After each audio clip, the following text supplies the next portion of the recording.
какая бы ситуация ни была, это не дает никому права так поступать. Досмотрите это видео до конца, и вы узнаете, какой русский нелестно высказался о сборной Таджикистана в преддверии матчей. Подписывайтесь на наше обновление и точно будете в курсе всего самого актуального.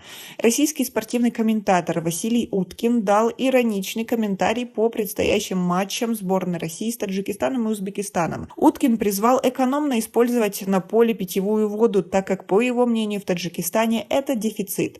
Это может быть главной опасностью для сборной России. Конечно, если сборная Таджикистана и Узбекистана не выйдут на поле на лошадях с кривыми саблями, как это бывало в походах Чингисхана, заявил он в передаче «Футбольный клуб» на своем YouTube-канале. О необходимости экономить воду комментатор сказал, потому что, по его мнению, в этих странах почти половина населения не имеет доступа к водным ресурсам. 17 ноября сборная Таджикистана на своем поле принимает российскую команду в товарищеском матче, а 20 ноября запланирована встреча сборных России и Узбекистана в Ташкенте. Василий Уткин известен своими скандальными заявлениями и никогда не скрывает свою неприязнь к народам Центральной Азии.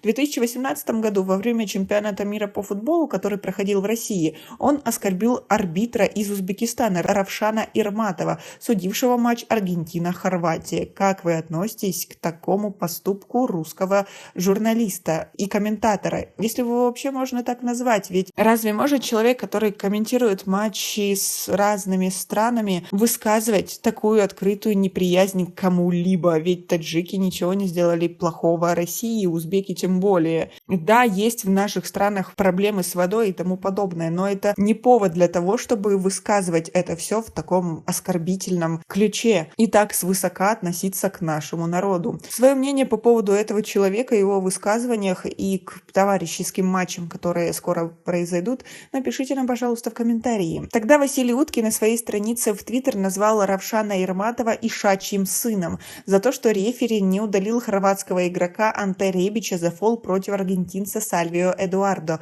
на 39-й минуте матча. Среди других скандалов, связанных с Уткиным, особо следует отметить высказывание футбольного комментатора в адрес политических деятелей. Так, в 2012 году на одном из митингов российской оппозиции Уткин скандировал афоризм, означающий усталость от постоянной близости с президентом Российской Федерации Владимиром Путиным.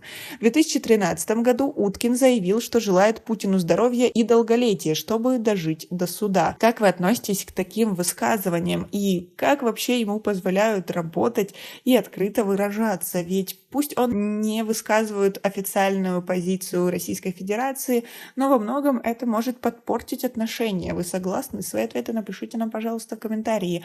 У нас пока на этом все. Оцените наше видео подпиской и лайком. До скорой встречи!